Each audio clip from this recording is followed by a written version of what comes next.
Good morning, ladies and gentlemen, and a very warm welcome to the VAF second CHRO Roundtable, an opportunity to connect with top CHROs of the auto industry as they discuss innovations and best practices during the pandemic year and the learnings thereof.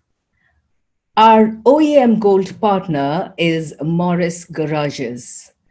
A million speeding lines, a 94-year-old legacy, a lookout for the future, their fingers on the pulse of innovation, poetic particles in constant motion. MG is shape-shifting and transforming constantly. They have broken land speed records, are a British fashion icon, but also pop culture's best mate. It's not for them to stay idle. The greatest thing they did yesterday is so yesterday, and they'll be damned if they can't speed away from it, just like a flash of blinding light, speeding and transforming. Because while they believe that what they are today is great, they know tomorrow will be greater. In their own words, we're MG. Welcome to the world of motoring. Our annual OEM Gold partner for the second CHRO's Roundtable is Volkswagen. A brand synonymous with German engineering, Volkswagen is built for quality, safety, and fun driving experiences. Among the top three global auto manufacturers, Volkswagen has an output of more than 44,000 vehicles every single day globally, with 300 plus models in over 150 countries. Volkswagen has the distinction of being the most aspirational brand in India during the last decade, with Polo, Amio, Vento, and Tiguan at the forefront. The Volkswagen Group continues to be a dominant player in the premium shared mobility space in India. Our gold partners at VAF 2021 is Gallop's Motors. Under the able leadership of Mr. Tanuj Pugalia, Gallop's Motors has 14 years of hands-on experience in handling dealerships that successfully represent BMW, Hyundai, Mahindra, Tata Commercial Vehicles, Chevrolet, Bajaj, and KTM bikes. The epitome of business ethics and transparency, the Gallop's Group has more than 100,000 happy customers. Our annual partners are Focus Engineering, K2B Learning, and motoruncle.com. Focus Engineering is a people and business transformation architect that helps organizations in performance improvement. It helps organizations in optimizing business outcomes by empowering their people, enhancing the processes, and facilitating implementation of enablers through learning, consulting, technology solutions. They play multiple roles as business advisors, assessors, mentors, trainers, implementation facilitators, and designers. With its innovative blended learning approach, combining technology-based experiential learning with instructor-led training and business simulations, K2B Learning is a leading organization in people development to maximize the true potential and output of your employees. Motoruncle.com, the go-to point for all car needs, helps customers find their perfect car, whether new or used. They publish report cards for all the cars in the market, enabling the customer to compare specifics on different cars. They arrange for test drives, facilitating a memorable car buying experience. Please also welcome our associate partners, Jubilant Motorworks. The automobile arm of the Jubilant Bhartiya Group, Jubilant Motorworks is the biggest dealer partner for Audi. Jubilant has operations in Bangalore, Mangalore, Pune, Nashik, and Mumbai, as well as a Porsche center in Mumbai. India's first digital car studio in Bangalore showcases the future retail of cars and launched the first MG electric car, ZS, in 2020, which has already received more than 600 bookings. Our annual media partners are Patriot and VAF TV. Patriot was launched by freedom fighter, activist, and Bharat Ratna awardee Aruna Asaf more than 6 decades ago in 1958. The Patriot is a weekly with stories on travel, movies, theater, and places to eat, a newspaper for the CEO as well as the intern. VAF TV is the automotive think tank tube by World Auto Forum. It has several hundred videos of the top thought leaders from the automotive and mobility industry across automotive suppliers, dealers, makers, tech companies, EV, top government policymakers, entrepreneurs, all sharing their thoughts and their vision. Google WAF TV, or access it through the World Auto Forum website. Making our program so special is our virtual events platform partner, ExpoSim, providing an easy to use platform for organizers, exhibitors, and visitors to organize and attend immersive virtual exhibitions and conferences. The platform enables companies to engage their visitors with realistic 3D exhibitions, seminars, and conferences, and to interact with exhibitors, all of it on a web browser with no plugins or downloads needed.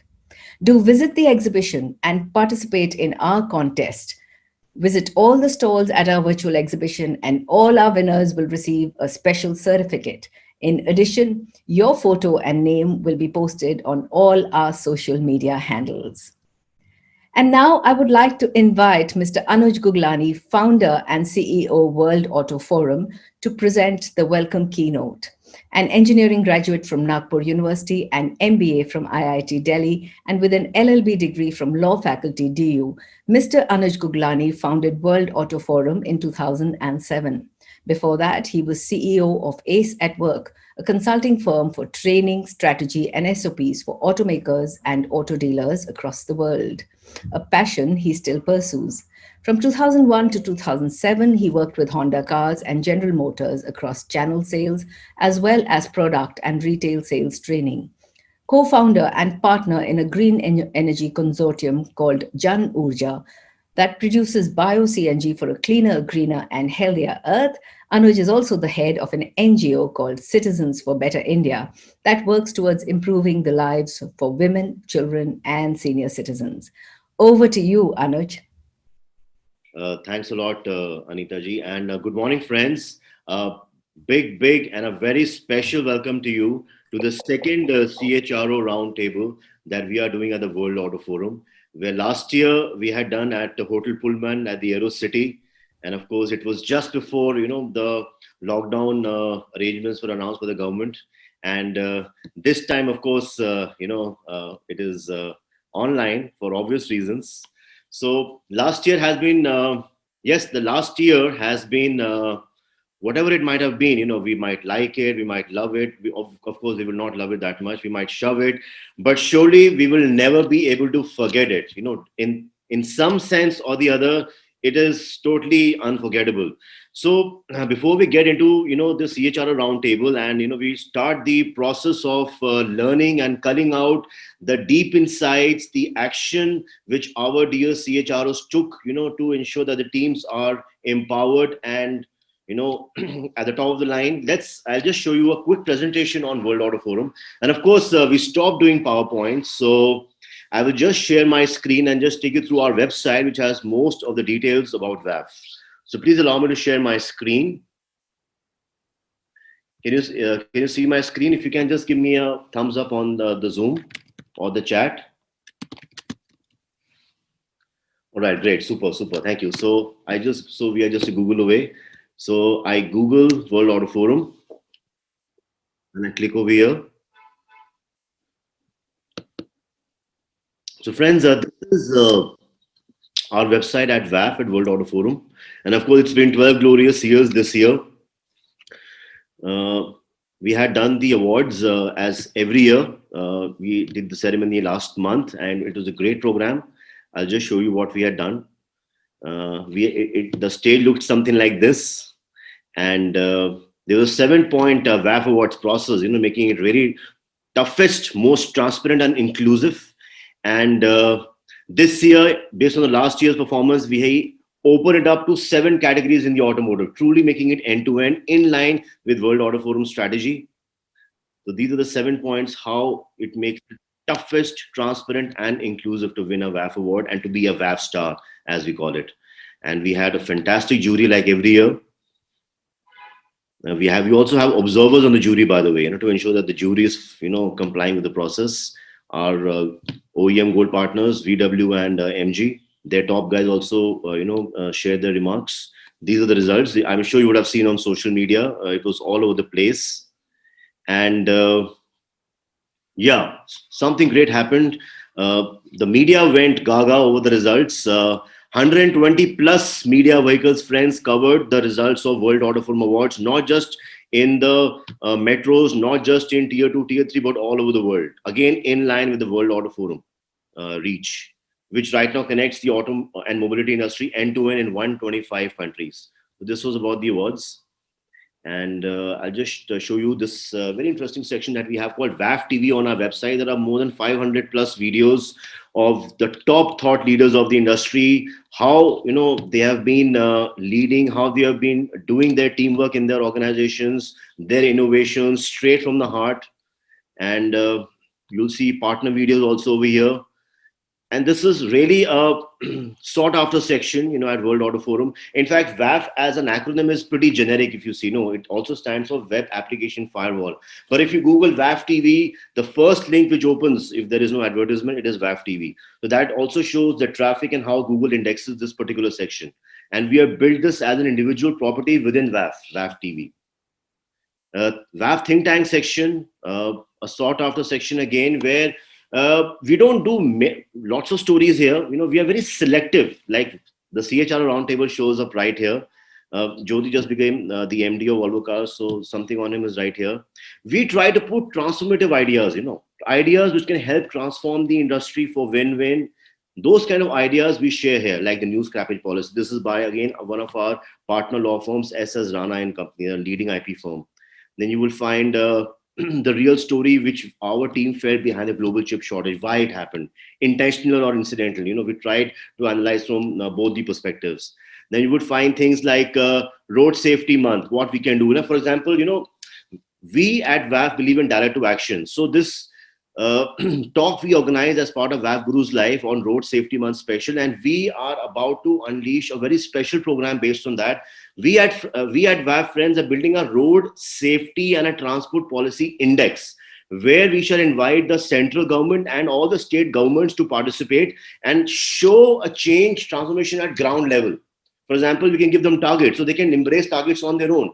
If they say, if Google Maps or our Maps partner tells us there are 200,000 potholes in this particular area, we give that to the district or the state or the city, then you have to reduce it to half or 1/4 in these many months or this duration. If they do it, they win a WAF star. So like that, actual transformation at ground level. So these kind of thoughts you'll find in WAF think tank. Like Vishal at VW got elevated as the after sales head. We cover it over here. They're also our annual partners. Then something on Tesla, Apple, industry outlook. So these are the kind of thoughts you will find on WAF think tank. It's a great place to see what is the idea of tomorrow, which shall be today soon. Then, of course, our annual partners, we've already got a perspective on that.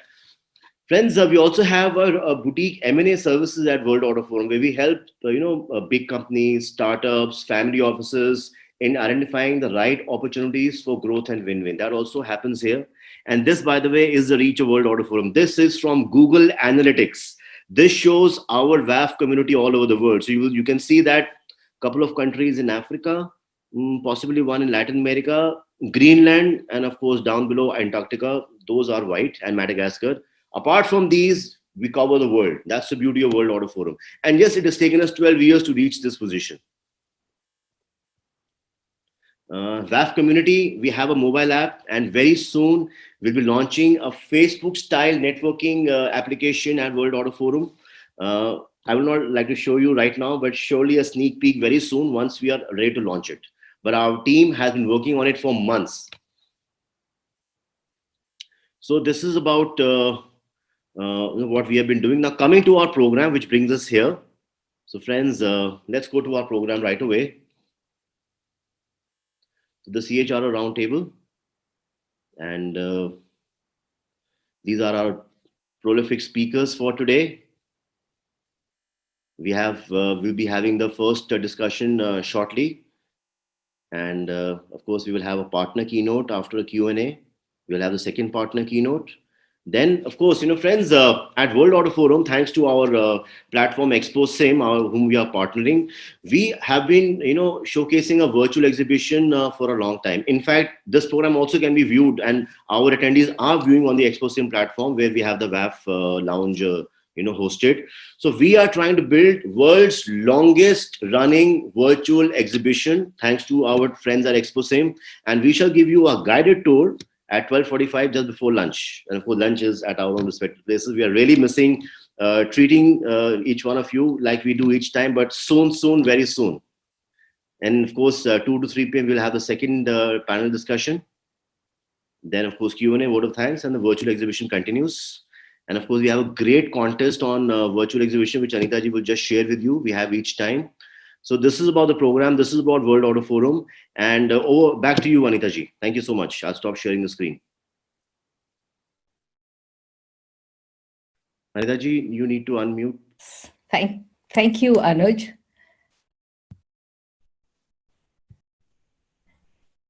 And as with all good things, let's begin with seeking the blessings of the Almighty with the virtual lighting of the inaugural lamp. For this, I request the virtual presence of Mr. Yashvinder Patil, Mr. Gaurav Mann, Mr. Dhananjayan, Mr. Siddhant Chandel, and Mr. Anuj Guglani. Vakratunda Mahakaya Suryakoti Samaprabha Nirvignam Kurume Deva Sarvakaryeshu Sarvada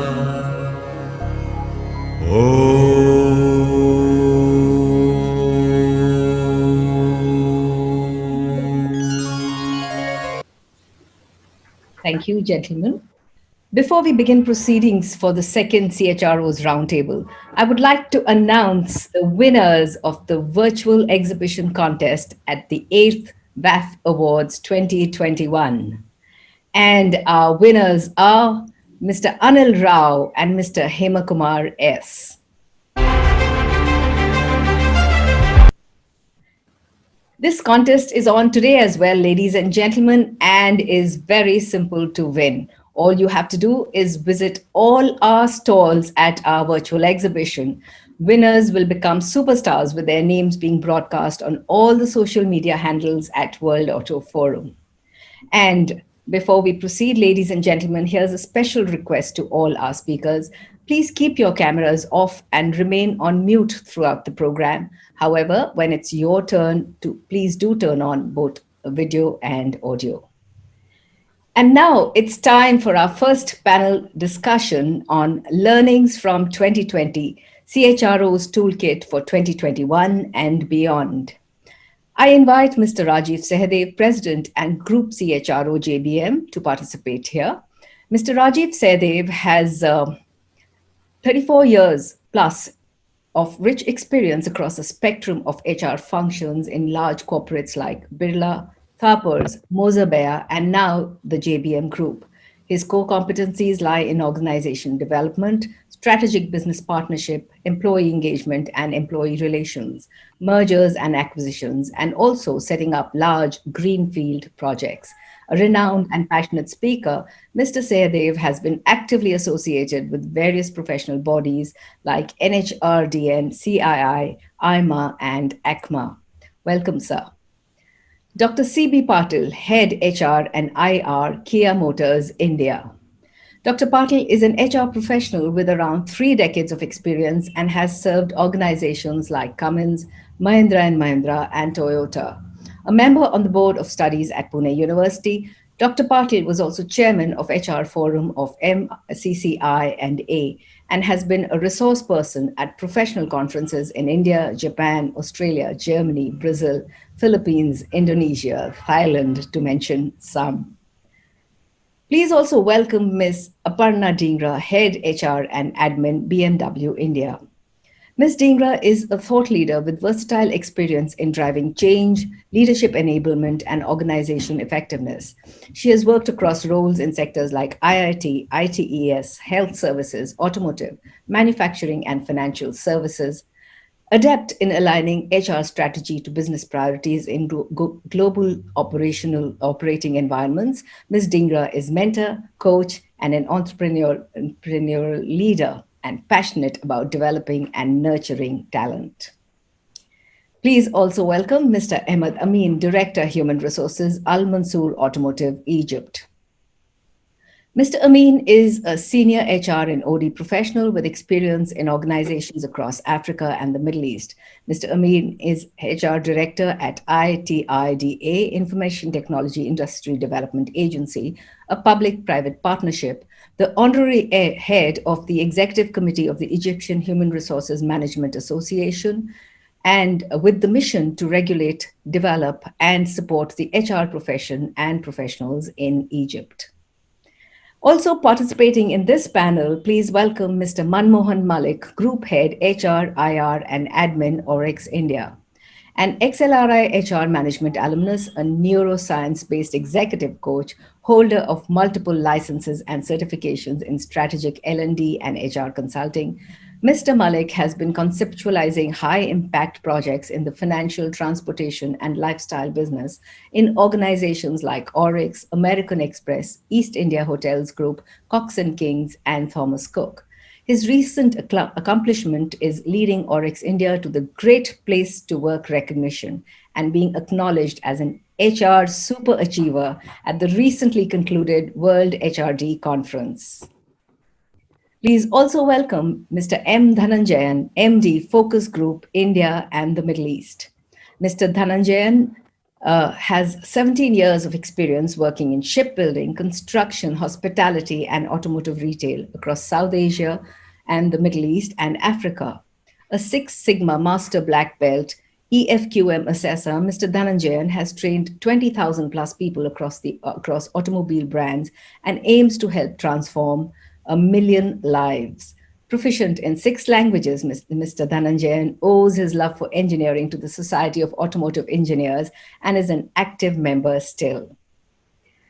Also joining us as part of this panel is Mr. Gaurav Mann, CEO, K2B Learning. Mr. Mann is an IT graduate and management professional from IIT Mumbai. He started his career with Sun Microsystems Education Wing, which transitioned him from a software engineer to sales and business development. Mr. Mann headed the e-learning division at CII prior to starting his entrepreneurial journey at K2B Learning Private Limited. He is passionate about designing blended learning interventions using technology to create the continuous learning process for Delta change. And moderating this panel and also an important member is Mr. Anuj Guglani, CEO, World Auto Forum. So over to you, Anuj, now. Thanks a ton, Anita ji. Really appreciate. So I think we have a stellar group of people for the Roundtable 1. So without further ado, let's get into the discussion. And before we do that, I will just share my screen once again. And just for the benefit of the speakers and the attendees, just sharing my screen.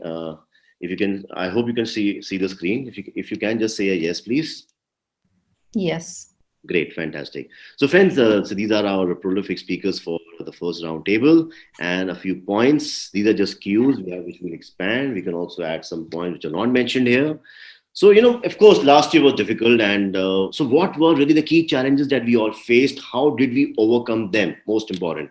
In hindsight, what would we have done differently? What are the caveats, do's, don'ts, precautions, game plan for 2021 as officers begin to welcome back the employees? Factory versus office, the metrics levers surely changed drastically. So what have been our learnings and best practices? Employee engagement, which would have been most important last year, managing the uncertainty, the employee morale, mental health, and communication, managing remote work, something which we haven't seen, and of course we saw the digital went through the roof. The company culture, how do you ensure the company culture is intact during WFH, and how you transcend back to, WFO, working from office? For example, in Facebook, it's an example, it's a digital, behemoth.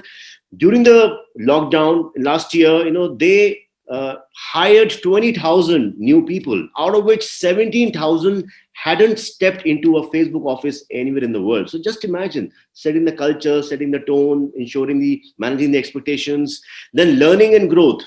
What are the evolved priorities, tech, platforms, themes? How would we do the appraisals, this year? Managing and evaluating a new normal, the KRAs and delivery. Cyber security, in the era of WFH, we know the cyber attacks went through the roof. As it is, even before, even in pre-COVID times, India has been the second most cyber attacked country in the world. And during the pandemic, we were the most attacked country. So during WFH, it was a top priority for the industry leaders, the legal heads, cybersecurity, CIO, experts, how we manage that from a CHRO perspective. So these are a couple of cues, and we can surely expand and add new. The proposed flow, as we had shared, we can go speaker by speaker with 2 to 3 minutes of opening remarks, then make one more such round for additional and follow-up. And then, of course, 30 seconds of closing remarks followed by a Q&A. And yes, in between, whenever we get a brainwave, please feel free to share in a quick way, because later we tend to forget them. So this is about the flow. So we would like to begin the session with a very special speaker, friends, who is joining us all the way from Cairo, who is 3.5 hours, I would not say behind, but prior to us or before us, in the time zone. He joined at 6:30 a.m. in his local time. Right now it's around 7 a.m. So we would like to begin with Mr. Ahmad Ameen, who is the CHRO at Mansour Automotive. So welcome, Ahmad. So we would like to hear from you how you have managed 2020 for your group. Yeah, welcome, Anuj. Good morning. Good morning. Good morning. Welcome, everybody. I'm really pleased to be joining you from Cairo. Probably this is the second time I join Indian colleagues. In 2019, I was at IMM, Ahmedabad, and this year I'm here with you on this virtual meeting. Thank you again, Anuj, for allowing the opportunity. Well, 2020 was a very peculiar year, I may say. It took us through stages throughout the whole year. I cannot speak about the whole year in one term, but we have changed a lot of HR practices as we go, as we learn. Most peculiar or most important for me to share was the pressing priority of employee health. We always thought that we are doing enough regarding employee health in the organization. But in 2020, it was very important. It was extremely important, actually. By the end of 2020, we had 10% of the workforce already infected by COVID. Our workforce is about 1,500 in Cairo. So this really took us to different levels of taking care of those employees and their families as well. Let me just shed the light briefly on few elements that we realized that we were missing and we should be taking care of. First of all, the level of communication that has been established with the employees across 2020 was unprecedented. We used to communicate through one or two channels, primarily by email or by phone. But in 2020, we had to have a very steady, very quick, very real-time communication with most of the employees on board. Not only employees, but as well, we had to have very good connection with their families, with their families at home, just to make sure how are they doing, and especially those who are infected as well, controlling who comes to office and who's not coming to office. For the very first time as well, we downsized 50% of the workforce staying at home, and the 50% going to operations. Our nature of business is sales and marketing and service of automotive vehicles. So it requires a lot of coordination. This is as far as the health and safety part is concerned. The second very important area that we tapped on in 2020 was learning. Employee learning was something that we could not have dropped throughout the whole year. We went from learning by event, the normal and usual way, to curated learning, where we had to have learning coming from the day-to-day business. We had content coming from the employees and coming from their real life experiences on the ground. Of course, learning went online, and this was another dimension. In 2021, we are again going from this level of curated learning to learning moments where managers are owning more and more the learning of their people through one-to-one meetings or team meetings that is mostly virtual as well. So we learned a lot, but most importantly, the overarching themes, technology prevailed, individuality prevailed, one size fits all stopped, and more and more innovation in handling people issues is really required. Last but not least, we learned that jobs came homes. It's not working from home. Actually, we were intruding on people's lives at home. So we wanted to be more resilient and more understanding, just to accommodate people and accommodate the issues that we are facing in 2021, and we expect to continue in 2022 and beyond. Thank you, Anuj. That's great, Ahmad. That's very nice to know the way you have taken care of your teams. And really our heart goes out to your workforce. As you mentioned, 10% of them got infected.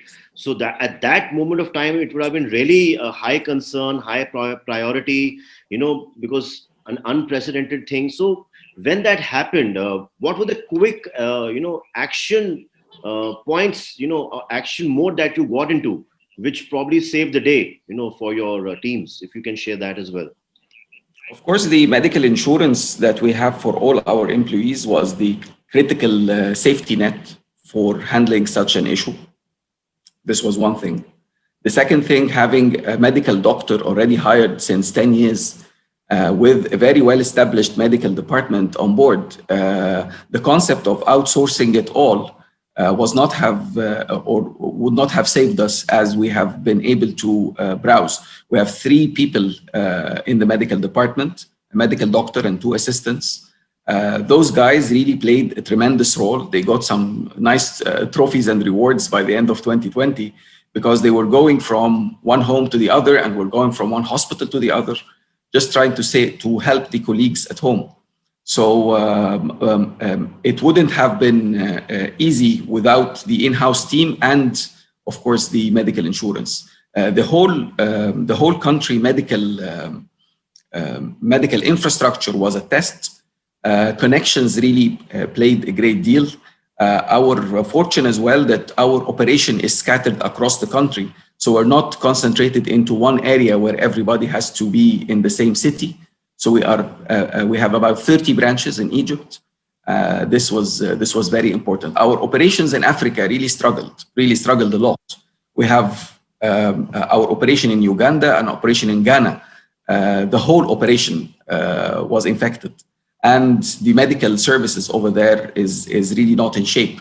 So it was much scary, and as well, the onboard medical doctors and medical teams were able to help to a great extent. That's really fantastic, Ahmad. It's very nice to know how you have been fighting these challenges, like all our other speakers. So switching gears, coming back to India. So a company which set up its operations recently, I say around 2 years back, 3 years back, they started preparing, and we had gone and met their top management also, and we were really overwhelmed to listen to their future plans and the way they have actually taken those plans to action. The most of their cars, are waitlisted, and I'm talking about Kia Motors, friends, and we have their CHRO right here. They have a sprawling plant, down south. And so, Dr. Patil, welcome, and would like to hear from you. A new company just entered, the country, and suddenly you face this unprecedented situation. Most of the employees, just recently joined. What were the different challenges you faced and you could overcome? Thank you, Anuj. Can you hear me? Yes, loud and clear. Thank you, Anuj. Thank you. Thanks for calling me here. Okay. As you rightly said, Kia Motors India, just before the COVID-19, it was a just born baby. Okay. but it was not a normal baby. It was a very special baby. It did not started crawling. It started running. There was a huge demand, 300% grown up in the demands. Okay. Immediately we started thinking about the scaling up of the our suppliers capability building. Okay. Expansions immediately started. And once we started this one, suddenly this pandemic came and there was a big break to it. Okay. So totally 54 days our operations were closed. We have 4,500 employees. 400 employees were found COVID positive. Again, coming back from there, today again we are one of the top 5 car makers in India. So this journey, what did we learn in this? Okay, I would like, due to the time constraint, I would like to just touch upon the 2 things only. One is tough decisions, tough choices rather, tough choices. Very quickly, there is no time. Very quickly and very fast we need to decide. I would like to quote in one example. After the 54 days of stopping of the operations, we were supposed to call back all the employees. Okay, convincing the employees and convincing their parents that we have best of the best safety measures available in the world and we will take care of you. We'll ensure your safety. That was a very tough and emotional decision. Okay, we didn't know what will go and how it will go, but we decided. We called all the employees back. They believed in our systems, in our things. Okay, basically it was a very mental and emotional strain was there. We passed through a very lot of mental strain, emotional strain. It was bottom line versus lifeline. Bottom line, that is the profitability of the organization. At the same time, it was versus lifeline of the employees. The both were questions of survival of the organization and survival of the people. So it was a very tough decision, but our good hygiene practices, which we started, it has paid off a rich dividend. Okay, using the masks, sanitizations, frequently hand washing. These are all practices what most of the organizations have done. We have also done it. But most important thing is, on the shop floor, every employee was helping each other, was educating each other, and ensuring that there are no untoward things happens here. So everybody was so cautious. It has resulted on the shop floor, there was so much of discipline. Whatever the management, whatever the HR has said, every employee strictly adhered to the guidelines. Very, very disciplined. It was observed. And second thing I would like to touch upon is, though overseas and manufacturing industry, there are a lot many activities we can do remotely. Remote working is possible even in manufacturing setup. There are many activities it can be done. I would like to touch upon two aspects in the toolkit in 2021. One is agility. In the agility, I would like to focus upon the flexible mindset. We need to develop the people's mindset very flexible. In other words, learn, unlearn, and relearn. Our employees should be in a position to learn what is required in the market. The moment it vanishes from the market, he should unlearn that one. Whatever is new thing has come in the market, he should in a position to relearn that one. So learn, unlearn, and relearn. This kind of flexible mindset is very much essential in the shop floor. Second one is flexible headcount. Flexible headcount in the sense, whenever the market goes down, you should be in a position to reduce your headcount. When the market goes up, you should be able to increase the headcount. There are two perspectives are there. One is business perspective and one is social perspective. Yeah, both are right in their place. But when I think from the business perspective, yes, we should have a flexible headcount. It is a possible. There is a possibility is there. Flexible headcount we can have without disturbing the social life of the employees. The second thing I would like to touch upon in the toolkit for 2021 is the technology driven. There are many things we can bring in the technology through the technology, such as a time punching machine itself. We need not have to have it one. There is so much of technology developed. The moment an employee enters into the fencing, within the fencing, his attendance is marked. And the moment he goes out of the fencing, his attendance is closed. So when such technologies are available in the world, we should use that one in the future. We are thinking from that perspective. With this, I conclude my speech. If any questions, please. That's fantastic, Dr. Patil. So you mentioned about the agility and you mentioned about the bottom line versus lifeline. Great concepts. And also you mentioned on the flexible headcount. So when it comes to flexible headcount, say something on a minimum emolument strategy, as they say, ताकि इंसान का घर चल सके. Plus also, at the end of the day, a company might not have limitless or deep pockets. So at the end of the day, it boils down to bottom line also. But somewhere helping the employees or also the extended ecosystem, our suppliers, to help them avail the government schemes, expedite it for them, help them with some paperwork so that, those direct transfers of the PM welfare schemes can also happen quickly to their accounts. Something on that, Dr. Patil? Yeah, sure. I lost your voice in between, but I could able to collect what you are looking at. Flexible headcount, I spoke about from two perspectives. One is flexible headcount when we are saying, whenever there is a market down, we should be able in a position to reduce it. But at the same time, there is a possibility without doing that one, without damaging the social life of an employee, there is a possibility is there. It means you can utilize this human resource on a special projects. That is one angle. And second thing is, when I'm talking about the flexible headcount in a market, there are people who can come and support in a for a specific period. That is one aspect I'm talking about. Second thing, flexible headcount, flexible mindset I'm talking about. Flexible mindset of the people. People should be in a position to learn what is required in the market. The moment it vanishes from the market, unlearn, then what is required in the market, relearn it. That is what I meant to say. Surely, Dr. Patil.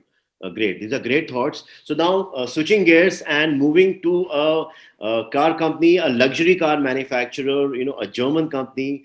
Though the numbers might be smaller compared to the mainstream manufacturers, but I'm sure the innovations are always on the high. So it's time to get in Miss Aparna Dhingra, who's the group head of HR admin at BMW India. So welcome, Ms. Dhingra. We would love to hear your thoughts, how 2020 has been treating you and your organization. Sure. Thank you so much, Anuj, and really excited to be here. I think this is my first, participation in this forum. So really glad to not only meet you, but the other speakers as well. I already knew a couple of them, so yeah, it's good to meet some old friends back, even though virtually. So I'll give you a little bit more broader perspective and not necessarily only about what we do in the company, Anuj, and of course these are my own thoughts of how I saw last year. And how I see the future may evolve. I think we're still not out of the pandemic fully. So it's still sort of, it shows positive signs, and let's hope we can resume full normalcy very soon. But I think, I really liked what Mr. Patil said just a little while back. And I think I quite relate to what he said.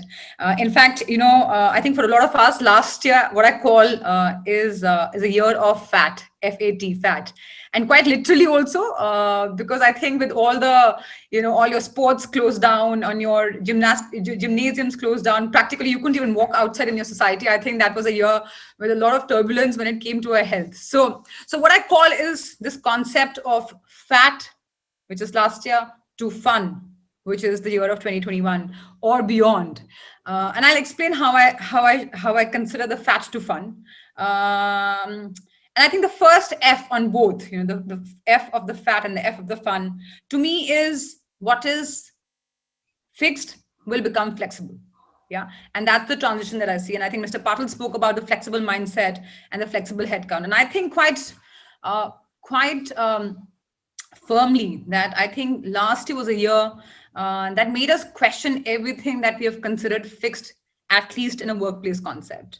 And I think fixed in terms of a fixed office, fixed in terms of a fixed contract or a job, fixed in terms of a fixed manager. I mean, we are also traditionally used to going to one office place, working under one manager with one company, which is a contract that we have.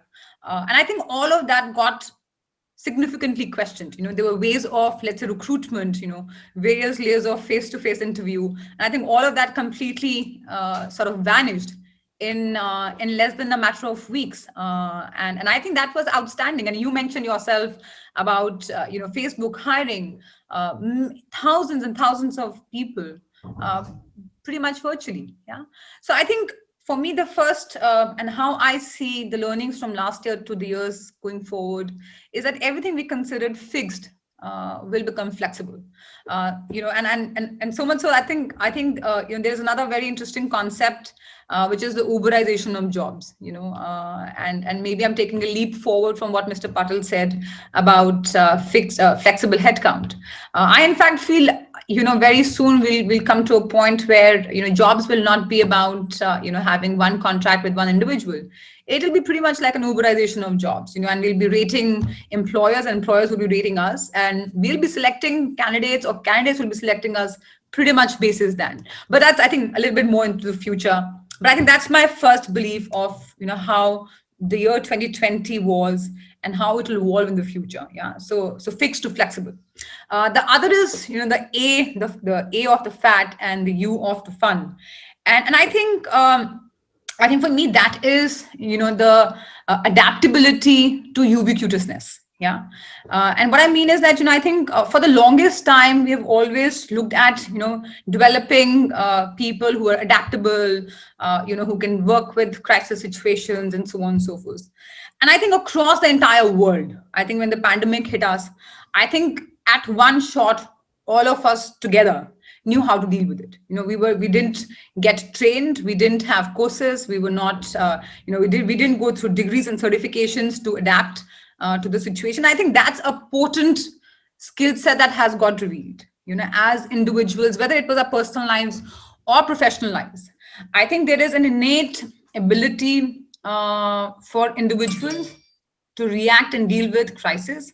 And I think that was prevalent across the world. And I think that becomes hence an important element from a skill set perspective for us to focus on. When I look at the future, I think, the past is gone, but I think that's for me a big learning on how one can really look at talent going forward. And last but not the least is my, the T of the fat and the N of the fun. And I think Mr. Patil probably mentioned that also, which was about time and about families. Yeah.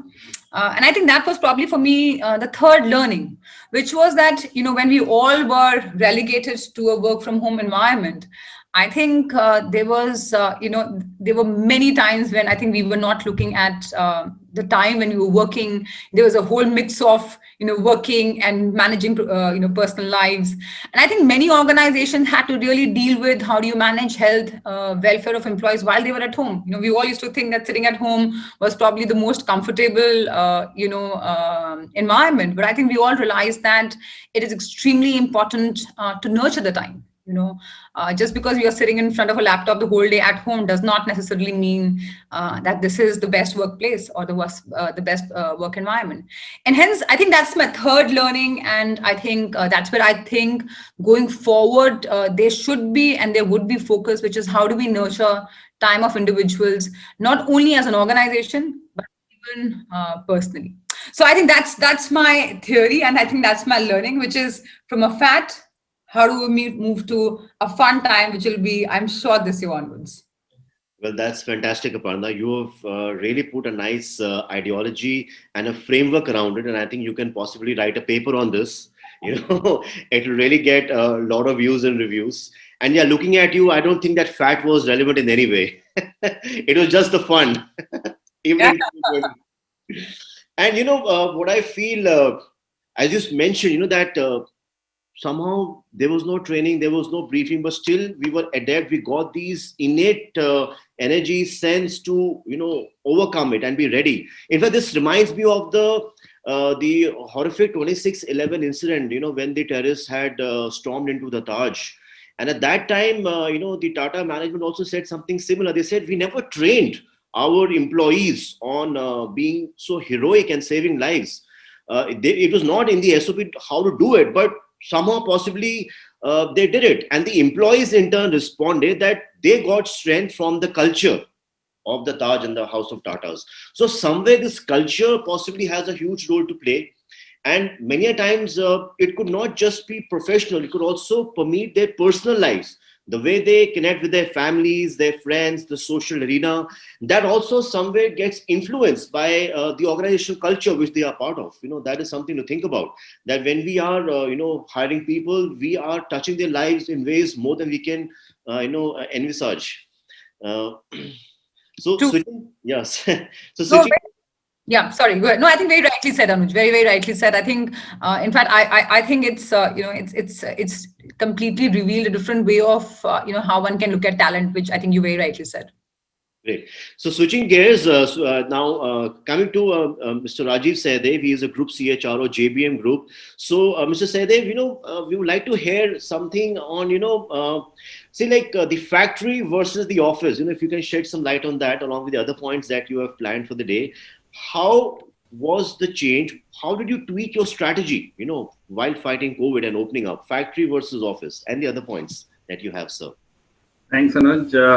It is wonderful being here, although it is my first time. But all the previous comments given by the speakers are right. So we have, this was a reset year which we have lived through. And we have seen that there were challenges on human skill as well as emotional skills of people. So we have lived through the challenges, and we have found that people have responded in a very, very resilient way to the entire situation. So one thing, although we have been living through a very upsetting time where it was challenging not only for employees, but also from their family point of view. So one thing we have noticed is that does not change is that people want to be successful and safe. So how HR can support, so the toolkit for 21 would be the how HR can support being them being successful in their lives. So that is what will matter in the organization. If you are a caring employer, if you really trust in people and making them successful, because if you are only harping on the administrative issues, that might not, because then there could be difference of opinion and there could be conflict. But if you are enabling people to perform, so the biggest challenge what I see for the leadership is how can you give similar experience across the organization through your leadership team, because people may, when they are physically around, they may have different competencies and you can complement competencies. But when you are virtual and not even virtual, hybrid, so if you have a fixed framework of policies and responses for people, that might not help. So the organizations have to be a little flexible on the similar matter. There could be policies accommodating people facing different kind of challenges. But more importantly is I see the role of HR is enabling the leaders to manage their population. So whether it is empathy or whether it is listening skill or communication skills, although the outreach because of the digitization or the tools, Google Meet or Zoom or Microsoft Teams was there, but we are not very sure how effective the entire thing or whatever trainings we were doing, how engaging or how impactful they were. So what we did in the organization a couple of months back, and this was an idea which got generated from a very, very small seed, and our chairman gave an idea that let us work along with our families also. So this was a drive which was called Sankalp Siddhi. So people, while they were living through all the challenges, but then this was so completing on the Paul J. Myers Wheel of Life, we designed a program which was not only for the employees, but for their families also. And we received some 8,000 Sankalps. So 5,200 plus people, the employees joined. And there were more than 2,800 family members who joined in this Sankalp Siddhi program. So what we wanted that we showed very genuine interest in their being them being successful. And I must tell you, today evening we are having one such launch program, which is enabling people who are enabling this initiative happen. So on the 6 aspects of life: physical health, mental well-being,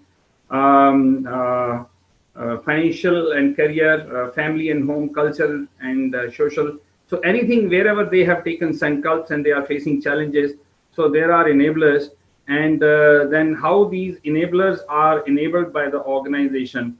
So what we are doing is not only the enablers, but all the leadership team, the business heads and the functional heads are participating, so that wherever they interact, the people interact, because we are a large organization spread more than 50 manufacturing places in India, abroad. So, and different kind of 8 different kind of businesses. So each business has a different kind of challenges.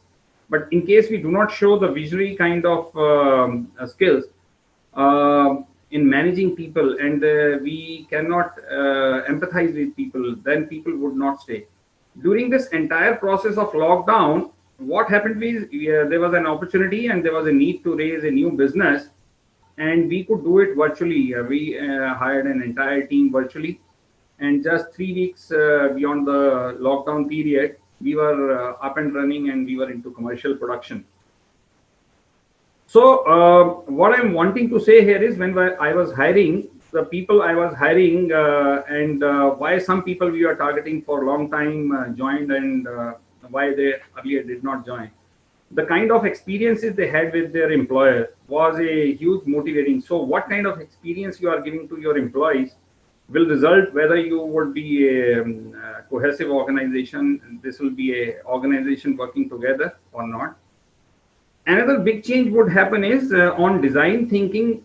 Till date, we have been harping upon some form being changed or some processes being changed. But this will apply to creating new programs. The design thinking processes will apply for creating new programs where employees can get engaged, perform towards organizational goals. So it has to keep emerging to live up to the organizational values, and also enabling people. That is the entire, if you are enabling people and you are engaging them positively, that will help a great deal. Another one thing which is going to happen in India, especially when the growth is predicted very high, if you want to be a successful organization, every 1% growth in additional growth beyond 7% would put a pressure on your talent retention. So there would be additional 4 to 5% of attrition with every percent increase in. So in case the organizations are not adopting the right policies, they will have difficulty in retaining talent and meeting the expectation of the business. So this would be a very, very challenging time as India, there was a pandemic time, there was a reset year, and then there is a growth year which is coming now. So in case you are not engaged with people, you are not taking care of the people, you are not having flexible policies, you are not enabling your leaders to enable the people further down and see them successful. And in case you are taking very short-term view of things, people might not stay with the organizations. So my firm belief, with every 1% increase, in case there is a increase of, let's say, 3% more beyond 7%, then the attrition in the organization will at least grow by another 10%. So if you don't not able to retain your critical talents, the organization would have. So from digitization is another important thing. So most of the routine jobs should get go to the shared services, or should move on to the digitized way of doing things. And HR role is more as people enabler. So this is my initial thought. Maybe we can talk more. Sure, Mr. Sahdev. So, Mr. Sahdev, talking about the formula that you have devised, with so much of insights and experience of this 1%, 7%, 3%. JBM as an organization, it has, 8-9 years back, it was into auto components as an auto supplier. In the last 8-9 years, it has really transformed into a full scale OEM, bus maker, CV maker, electric, IC, not just India, across the world. So it has seen an astronomical growth, which is beyond, it is beyond anyone's imagination. Plus, it has added, people in other foreign locations too. So cross-cultural. And add to that, you had the COVID. So the challenges would have been multi-pronged. So during this astronomical growth, suddenly a bump of COVID, and then all these challenges of cross-cultural, sensitivities. So what were the special things that you had to take care of and you were able to overcome? So communication was one, and genuinely what happened is that I told you about this program. So what we did is not only we had the very formal communications around the performance and what is going to happen to the business, we suddenly shifted gears to their well-being. Not only the well-being, because we knew that we are living through challenges, the families are also living through challenges. So the kind of Sankalp Siddhi program I told you, we initiated, that has connected with the families of the people.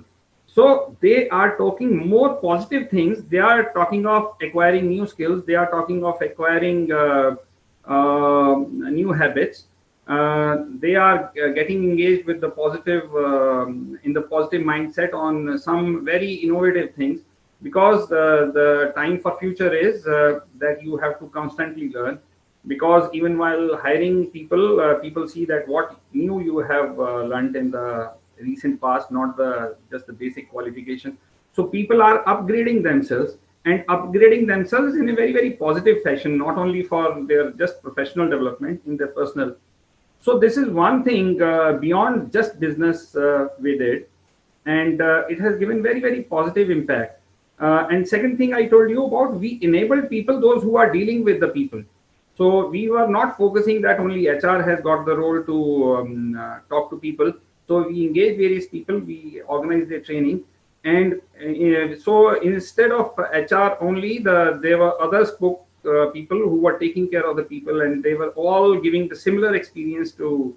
So it is about the experience of the employees which would hold the organizations together. Absolutely. Well said, sir. Well said, Mr. Rajiv said. They couldn't agree more with you. In fact, there are several established theories that if you want to really focus on customer experience, begin with the employee experience. Customers will be taken care of on their own.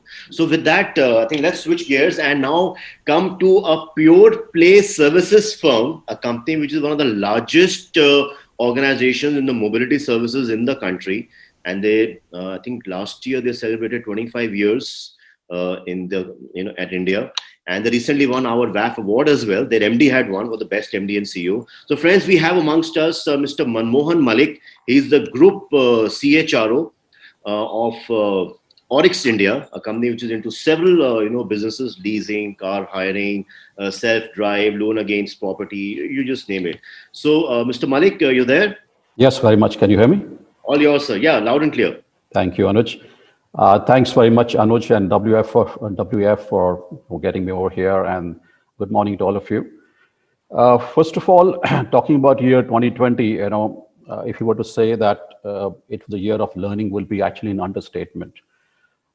First of all, we all know that the world came to almost complete halt, and whether we call it a black swan event or a gray rhino, as people call it, or the other metaphors like, black jellyfish and all, across all these themes, across all these metaphors, there was one consistent theme, and that was that this event had significant, economic consequences. Almost every industry, every company struggled. The rule books were challenged. Safety became paramount.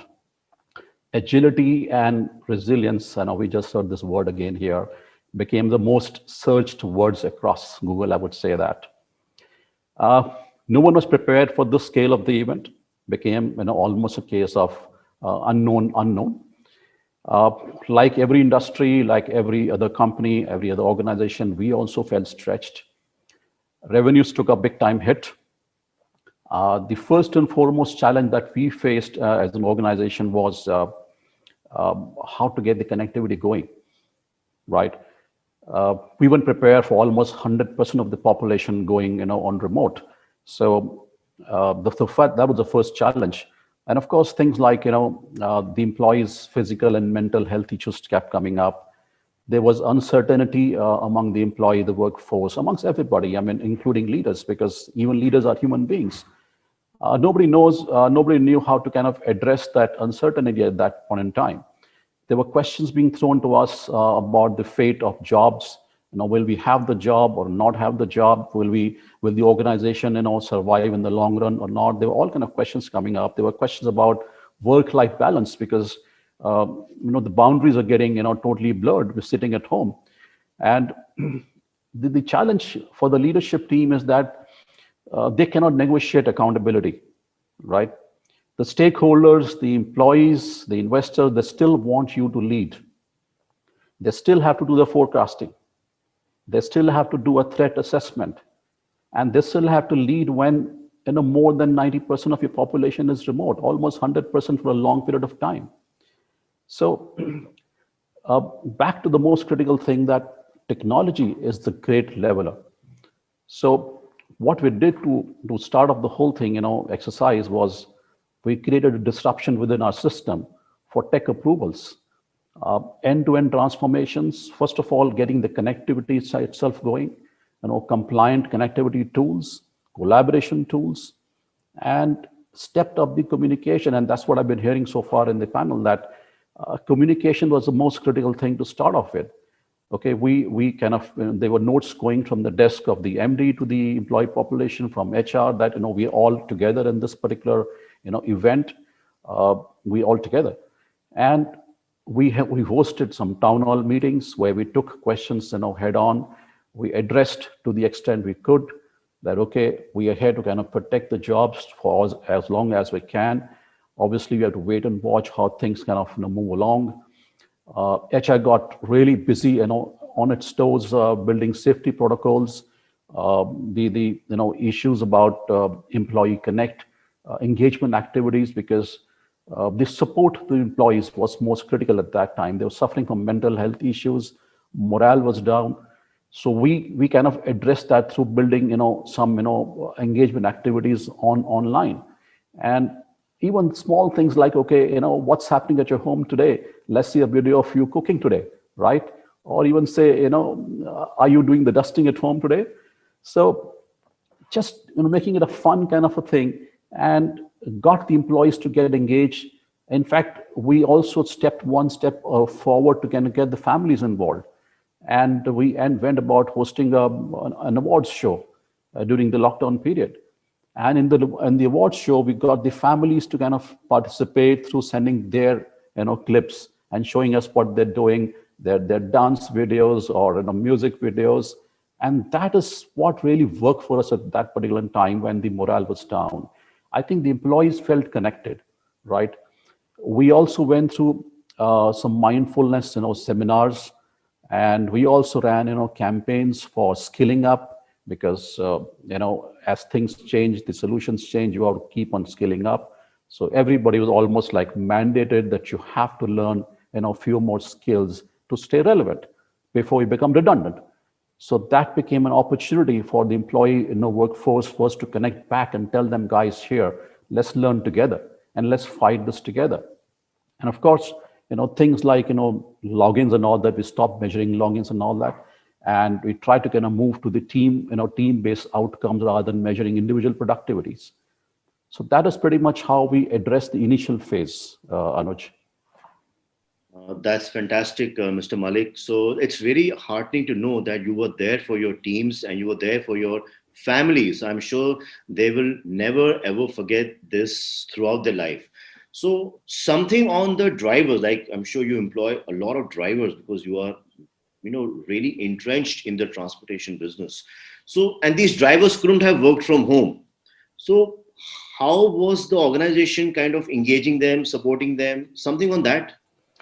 First of all, Anuj, our operating businesses also took a big hit. Uh, there was not much of travel happening. So that itself became very, very suppressed or depressed kind of business. But yes, wherever there was some activity happening, there was semblance of activity happening. We kind of provided them tools to get the hygiene going. We emphasized on the safety protocols. And of course, came back to kind of offer support in terms of if somebody is falling sick, there is an insurance we can help the person with. That is what we tried to go about doing it. Anuj. Right. That's great. That's Yep. great to know. So, all right. So, friends, switching gears and let's get in a person who is running a prolific consulting training business at India and the Middle East.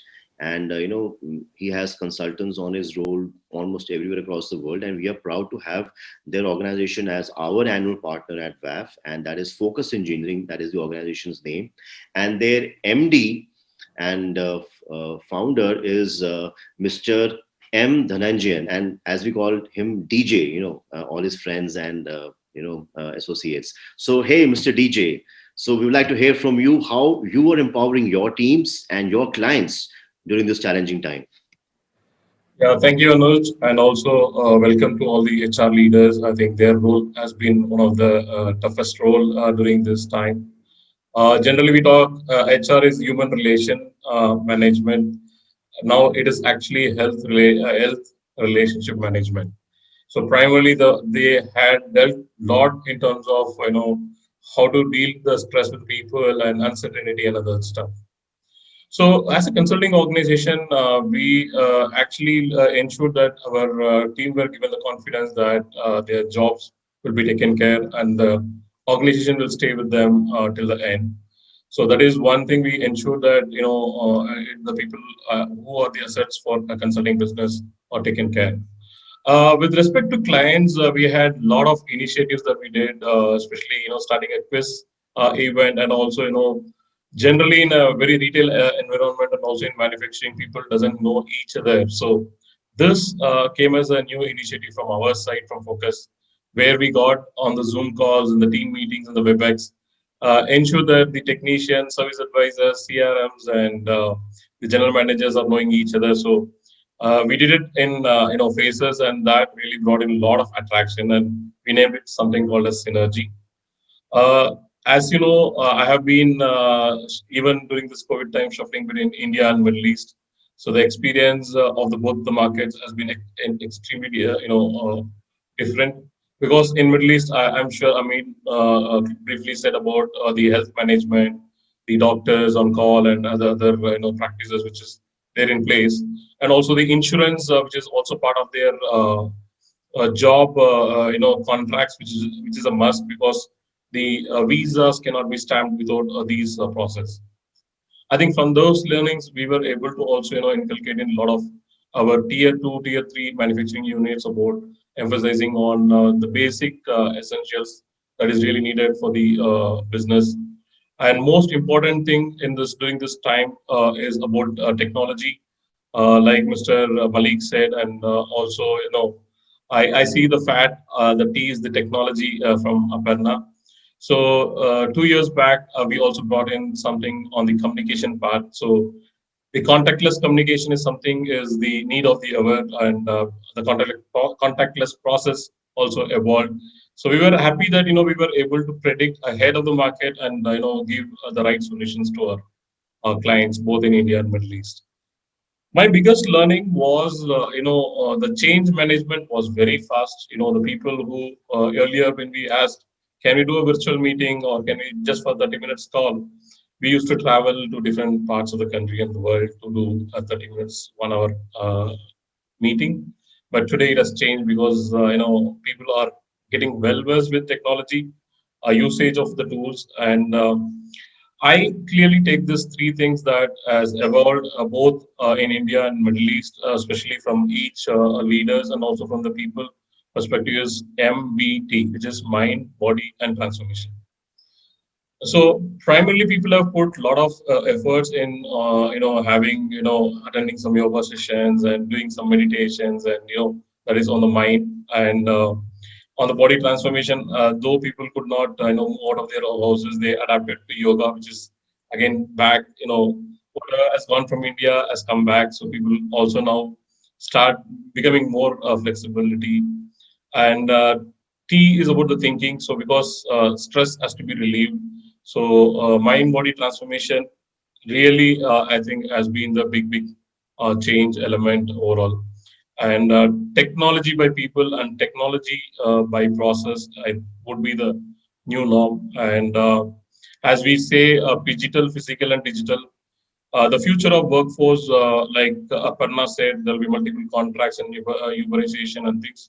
I also believe that the skill ability would be the need of the hour. So skill and ability goes together very well, and continuous learning is the process that needs to be inbuilt in the process and policies of every company that would need to be more successful in the future. So skill ability would be the key. I would leave as a thought for the future way of working. Anuj. That's fantastic, DJ. And also, I would like to say, that DJ, I really like that tool of yours which you had, showed the other day for that video repository, for the employee SOP training, which you have been using successfully across the world. I really like that because videos are in vogue and people learn faster. I think reading probably has gone out of vogue. So the videos and SOP training, skilling, upskilling, reskilling, through the video channel, I think it is still underpenetrated, and it has a long way to go. Still, we can really do it the right way, the best way. I think we have used video more for TikTok than anything else. The serious stuff still remains to be done. One thing which also got evolved, Anuj, was something called Focus Virtual Audit System, which is a very good way to look at the process in detail. So where again use the technology to do it. So the future would be minimizing all those wastages, which we call in lean manufacturing, the lean principles and the lean methods. So it also starts from HR as well, in terms of having flexible policies and procedures. And as in WAF, we always have this SOP, the standard operating procedure, which is going to become progressive operating procedures. I think that would be the thing. And the new element would be the HR or the people who makes high performance teams. I think the appreciation goes to all the leaders in the HR who really think about how to make people more productive. And you might also listen to my hidden treasure, the next keynote. Yes, in fact, I remember when you mentioned SOP to progressive operating practices. Yes, Mr. Punyavanam had mentioned about this, the head of Hyundai after sales, that during IVAS in December at our program. That's fantastic. And by the way, that was covered as a best practice, and we are taking out a full page ad. And by the way, even for today, the good you reminded me, DJ. Friends, as you know, we are building a CHRO toolkit for all the good things that we have done last year and the plans that we have for this year. And our Anita ma'am, who's our MC for the program and also the communications expert at WAF, she would be, drafting 3-4 key takeaways from every speaker, and we shall disseminate this to the entire WAF community and also take out a full page newspaper ad in the Patriot, our media partner. So that's the plan. Dialogue to action.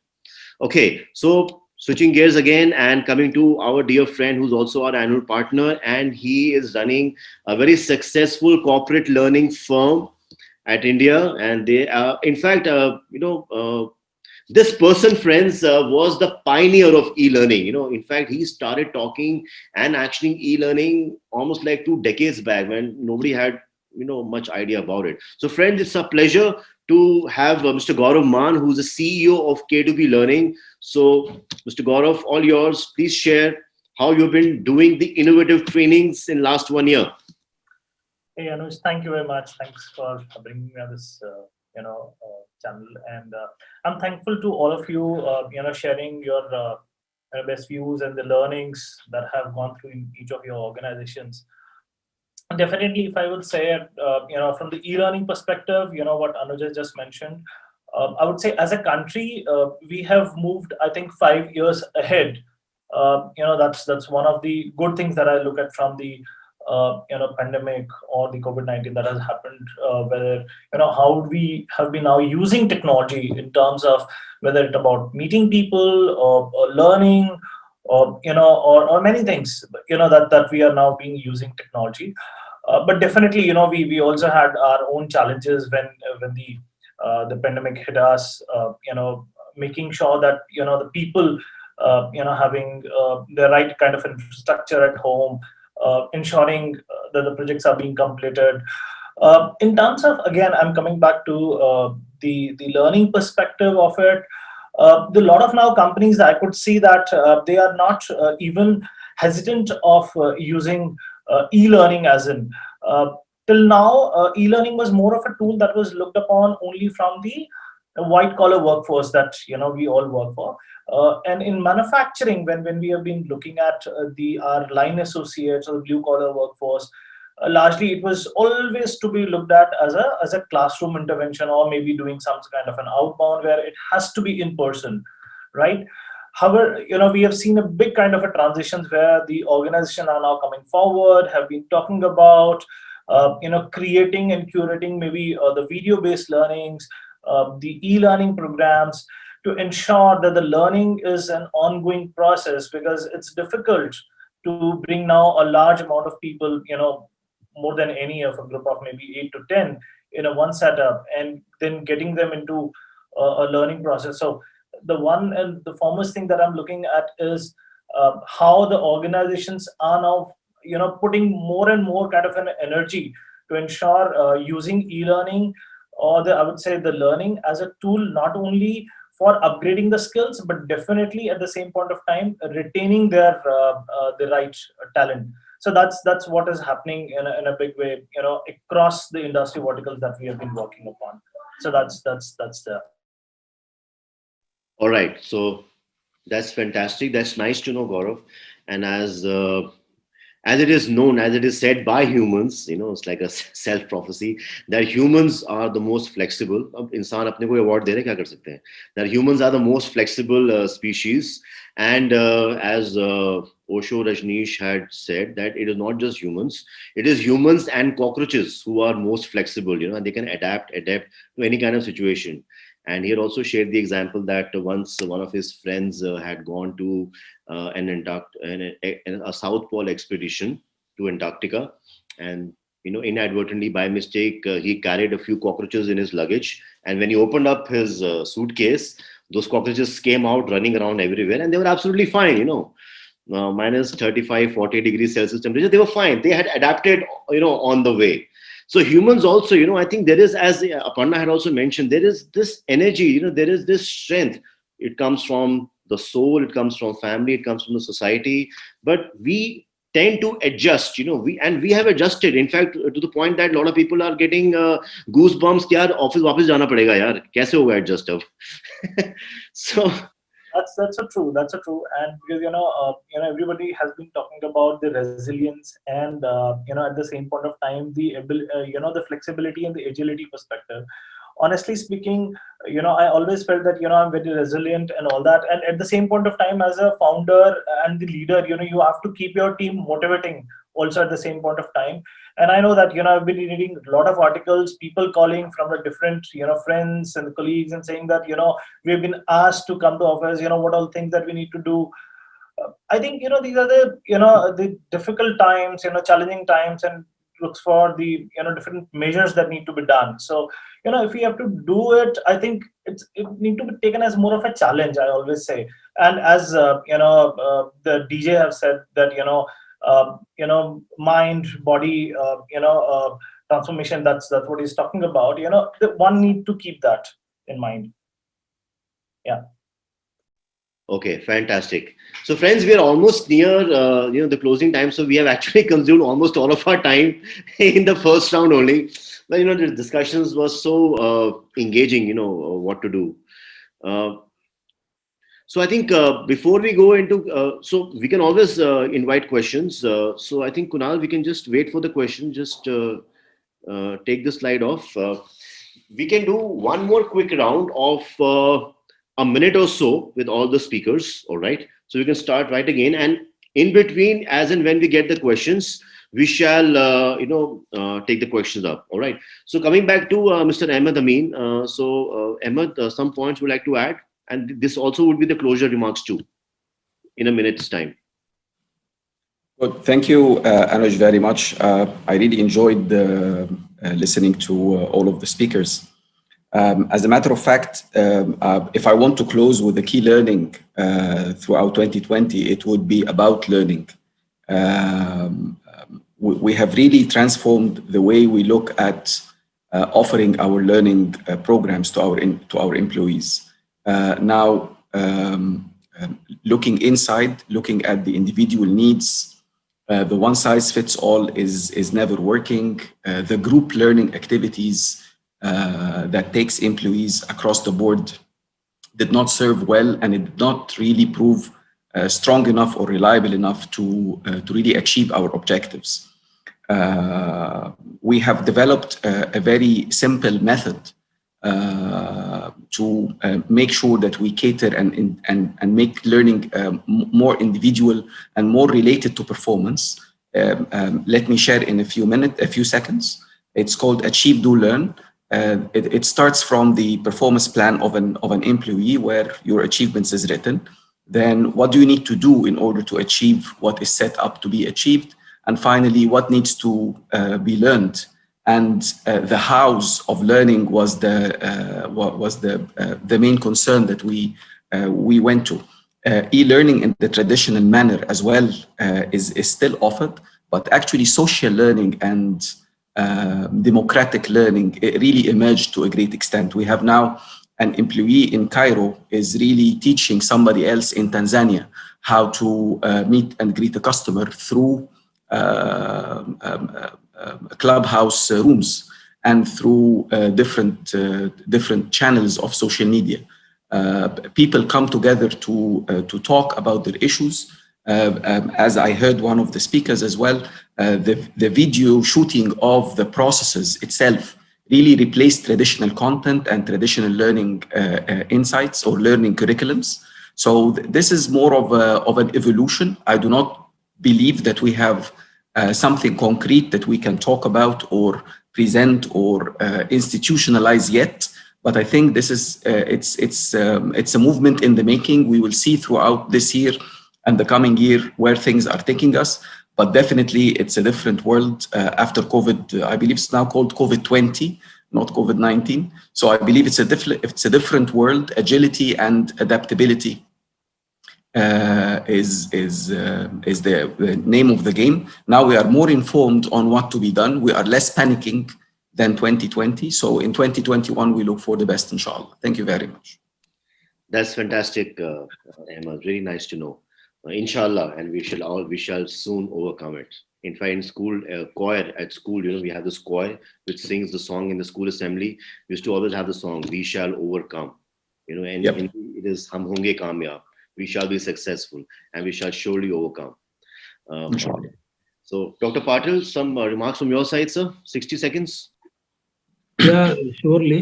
One thing I would like to touch upon here, specifically in this pandemic time, this is the probably the first time we are never discussed about the cost saving or something like that. It is always the discussion about the how to ensure the health of the people who believed in us and they have come all the way in such a tough times. They have stood by us what they said. And in the upcoming, that is in the toolkit for 2021, that is one thing I would like to touch upon. Recently, I was talking about the a digitization in one of the NIPM forum. Just a couple of gentlemen also spoke about this one. Digitization of the many HR processes or the many other departments also is going to come in a big way, and it is already coming. So Kia Motors is also thinking about many HR processes. Not necessarily it has to be a face-to-face. There is a better way to do it than what we were doing it in a year since so many years. With this, I would say everyone will be focusing much on the digitization. Thank you. That's fantastic, Dr. Patil. And I completely agree with you that, earlier the discussions used to be a lot on cost saving, on tax saving. In fact, this reminds me of Mr. Sunil Bharti Mittal in one of the discussions that he had come, in one of the programs. He mentioned that, all our associations, we are always before the budget, after the government's life, we're breathing down their neck, reduce the taxes here, give us some, benefits there. We're always after them, after their lives, and FM has this organized way of taking feedbacks. What he said in that program, I was blown away. I was so happy. He said, I picked up the phone, I called up the Honorable FM, and I told her that please do not give us any tax rebate this year. We do not want a single tax rebate because we want you to collect the money because you would need the money for the welfare schemes, for the vaccination, for getting the economy and the country back in shape. Please do not give us. Great, simply great. It was fantastic to listen to that. It was really fantastic. So if a person is saying that to the government, so it's like a given that he or she is taking really good care of their employees as well. As simple as that. It takes a lot of courage to say that to the FM. All right. So, Aparna, coming to you for your closing remarks. All right. No, I think for me, I think in summary, if I have just put this across, I think we've discussed a lot in terms of how organizations had to adapt, and the toolkit for the future. I definitely think that for the pandemic has had, of course, a lot of ups and downs, both for company, for organizations and people personally. And I think while there are a lot of lessons learned, I do really hope that all of us in the position, in the capacities that we are in a position to make a difference. And I think knowing and hearing from all of us, I think a few things that came out quite clearly was health of, I think, people. And I think this is not only as an organization but as individuals as well. I think I just hope that for all the lessons and all the talk that we do today, we in our own individual capacities make that difference. To be not only prepared for a pandemic or a crisis in future, but really make this a better place. That's all, Anuj. That's fantastic, Aparna, and I agree with you on that point that whatever we are talking today, we actually implement, and that's the reason why WAF logo. If you see the WAF logo, it is dialogue to action. Our philosophy, the very reason for the genesis of WAF is that we take all this dialogue to action. That's most important. Otherwise, it's just of no use. So whatever we are discussing, the CHRO toolkit, if we can implement the maximize the implementation, of course 100% is never possible, but if we can aim for 110%, then 100% might be possible. So with that, coming to Rajiv sir, Mr. Rajiv Sahdev. So while all what is said by the previous speakers is correct, but one thing which will decide, because I am speaking from my perspective, when the organization is very large, spread across 50 plus manufacturing locations there and 17 abroad, and you are leading 30,000 people. So I'm coming from that perspective. So the culture of the organization will decide whether the organization would be static or decaying, or it will be growing, because we have a steep. So unless we are working on the culture of the organization, which is depicted to the leaders, this is one. The second, which is very, very important thing, which is to be reworked for HR professionals, is the performance appraisal process. Because people are working in the hybrid mode, they are working from home, they are not allowed to work, they are working from offices, then there are different mechanisms happening in the entire working space. So there are opportunities, there are restrictions. So in this process, in case you do not have an appraisal system which does not suit, this is going to decide whether the employees, because this is an important part of the life or the work life, and this will decide the world of work for the people who are working with us. So one is culture, and couple of things are the process part. I think we will have to apply a huge design thinking on these processes. So that's all. Thank you. Great. That's right. Okay. So coming to Mr. Malik. Mr. Malik, your closing remarks. Yeah. Hi. So Anuj, as we just discussed, we are living through very uncertain times, okay? And typically what happens is that, complicated problems require, linear thinking, but if there are complex problems, you got to think quantum, right? In fact, VUCA events such like these are the best test of your BCPs and all that. So I think that was tested to the core as far as we are concerned. But going forward, I think your foundational values will probably hold you in good stead. There has to be a culture of trust. We should come across, we have a responsibility as leaders, we should come across as authentic leaders, leaders on which the employees can feel, trust, and they should be able to feel supported from. And that's where the engagement starts from. We talk about engagement, but engagement is not just about doing some fun activities in the office. It starts from building, trust, mutual trust between the leaders and, and the employees, that they are accessible. They can reach out to the leadership team anytime they have a problem. They can seek support. Even, things like coaching. Coaching can also be a part of, building trust or engagement in the office. So that is going to be important as we build the connect further and further with the employees. Transparency in communication is going to be very, very relevant. Agile leaders will keep investing in, let's say, long-term goals, which will be technology-oriented, and that should be a very critical agenda as we go forward. But one thing from business point of view, it's very important that historical correlations, times, they don't hold well in the crisis situation. Typically, you have to look at projections which will be forward-looking. Past trends can be, irrelevant in these situations, right? Future cannot be predicted with 100% certainty, but what you can do is to build resilience through, digital, let's say, propensity, harness your skills. Mr. Sahdev been talking about, design thinking. I totally agree with that. We have to create a culture of design thinking across, look at the ways to restructure organizations. HR should move beyond managing the remote operations and look at creating and developing more skills across the organization, right? Build leaders of tomorrow. And I agree with Dr. Patil that culture of frugality, war on wastages is going to hold you well. And basically, in the end, use situation-based models. Use every situation to kind of help you decide what is your readiness level, how you can attend to that particular task, and use all stages of learning to move ahead. Anuj. Exactly. Totally agree with you there, Mr. Malik. In fact, yes, the war on wastage and the frugal mindset. And yeah, at the end of the day, when we are doing that, somewhere we are also hitting somebody else's top line and bottom line, then that person also, kind of gets into the same behavior. And then it leads to a cycle, which can lead to a recession.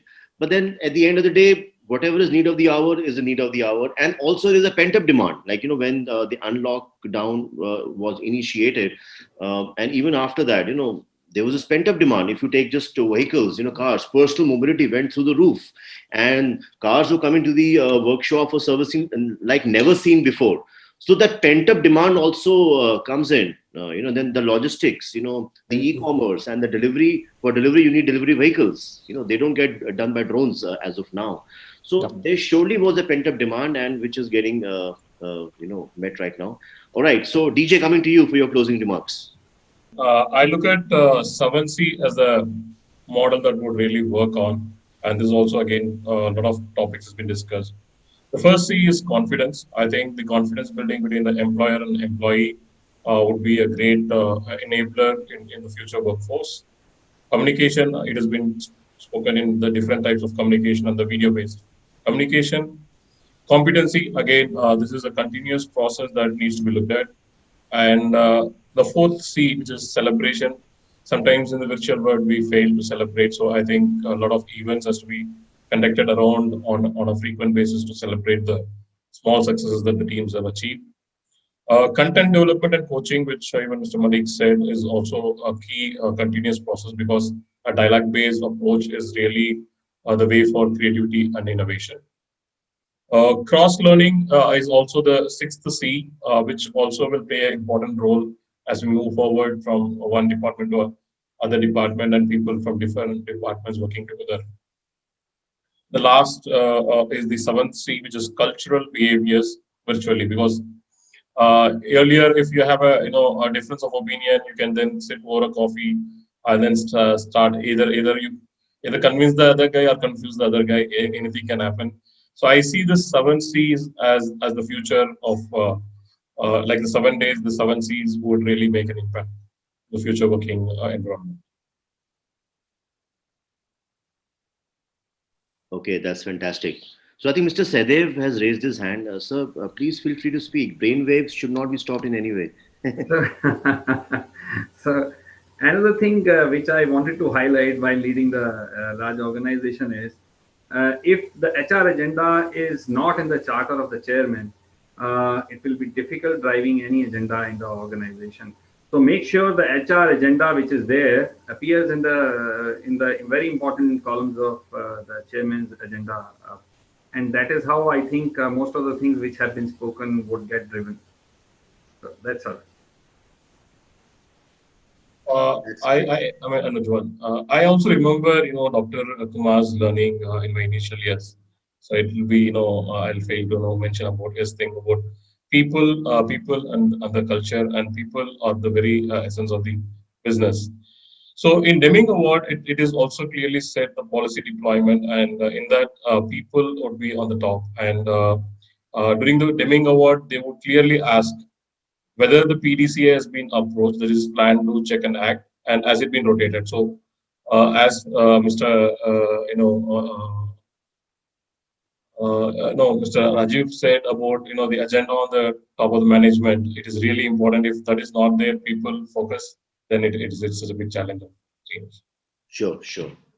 In fact, Dr. Kumar, we all love him, and in fact, he has been a guardian light for World Auto Forum as well.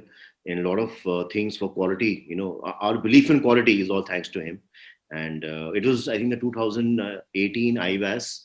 It was just after we had lost him, and we started that program by commemorating him and taking his blessings, and blessing his soul. So, in fact, all the industry heads were present that day, and one could see tears rolling down their eyes because most of them had started their career with Dr. K. Kumar and Maruti, so that's the special place he holds in the industry, in our hearts and at VAF. All right, so Gaurav, your closing remarks, please. Yeah, so I would say that HR has to play a very, very strong and the important role, and we have seen in the last 1 year also, how and the organization who have very strong HR practices, they have thrived. I would just say simply onto it. So the leadership need to understand the importance of the HR team. Obviously, at the same point of time, everybody has talked about the cultures. We have talked about the values. We have talked about the building trust within the teams. Definitely working on the cross-functional teams that DJ also just mentioned. But at the same point of time, because now we are doing a lot of work, through this digital screen now, today we're talking over here.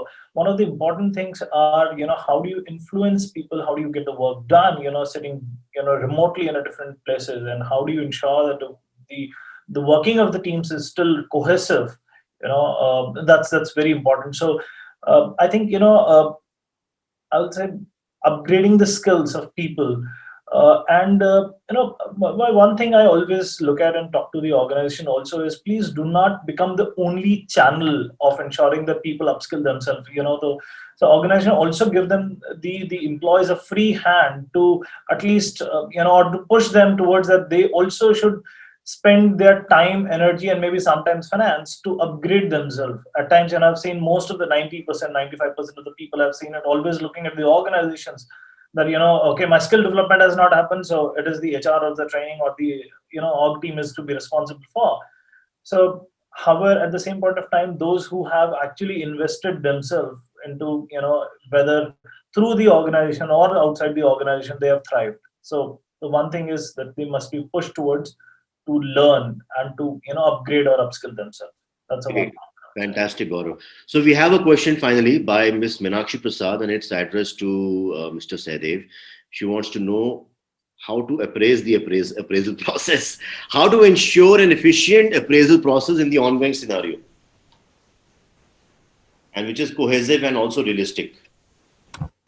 So I would say that there are no definite answers, because the appraisal process has to suit the individual's aspiration as well as the organizational goals. So I do not know what situation it is. We can debate about it. But in this entire process, we are also struggling and we are finding our ways. How can we make it more futuristic while meeting the needs, the present need of the employee who is there, and showing a path that how he can develop. So we are also struggling with the process, but I think we are all in the learning process. We learn, but I do not know from which organization are you, from the service background or you are leading a manufacturing organization. It will depend upon the situation, but the quantum of delivery and the quality of delivery will also impact the kind of appraisal processes which are there. Fair enough. In fact, Mr. Sahdev, I think it takes a lot to be this humble after decades of experience and say that we are still learning, which is the right mix. I think really hats off to you on that approach and attitude. It takes a lot to say that. As they say, the nature's way is फलदार पेड़ हमेशा झुका हुआ होता है. So that's fantastic. So we are all learning, and COVID has pressed a reset button. So we have a new acronym. We have BC, that is before COVID, and we have AC, it is after COVID, and we have DC, that is during COVID. So that phrase that "pehle to aise hota tha" is totally gone and out of vogue and out of fashion. So this is the time when we have to break the stereotypes, and we have to go forward. Okay, so Chindanand sir wants to say something. Yes, sir. Dr. Patil, you want to say something? So even Mr. Manmohan, Malik sir also wants to say something. Yeah. Raise his hand here. Yes. Surely. So I wanted to add something what Mr. Sahdev has said. He has rightly pointed out. So assessing the performance, those who are working in the remote areas, it is very difficult. But in a given situation, what best we can do is, and what we are doing presently is ensuring that their KRAs are quantifiable as much as possible. That is the only tool what we can do, is what I feel. Thank you. all right. Mr. Malik? Yeah, hi. Just a couple of quick things only from my side. One is for the HR, very, very critical now. They must don the hats of psychologists, of being a psychologist these times. They must be able to connect to the limbic system of the employee.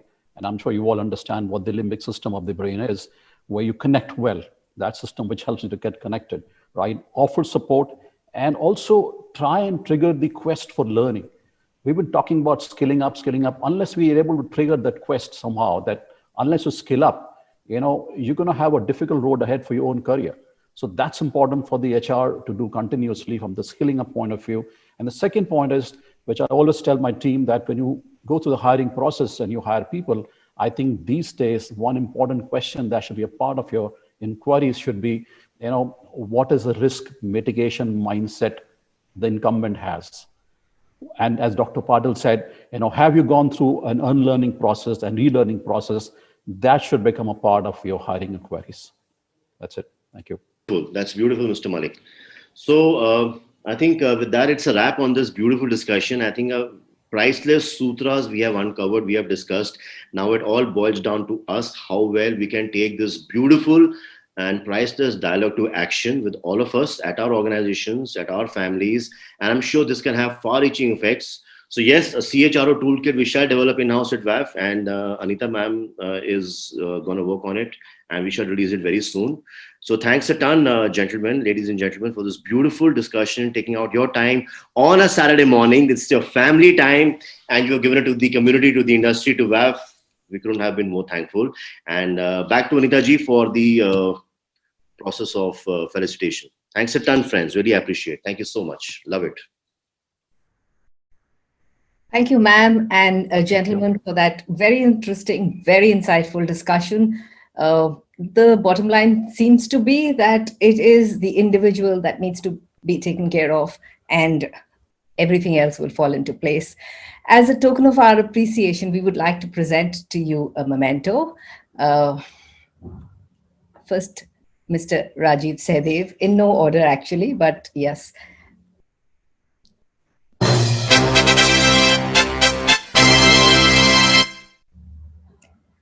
Dr. C.B. Patil.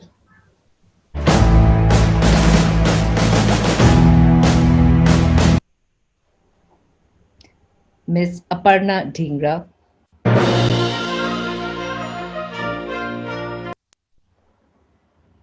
Mr. Ahmad Ameen.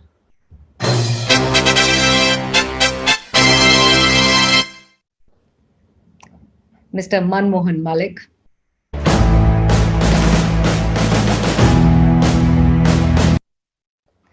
Mr. Dhananjayan.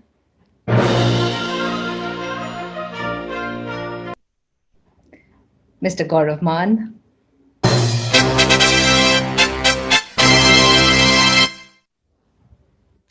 Mr. Anuj Guglani.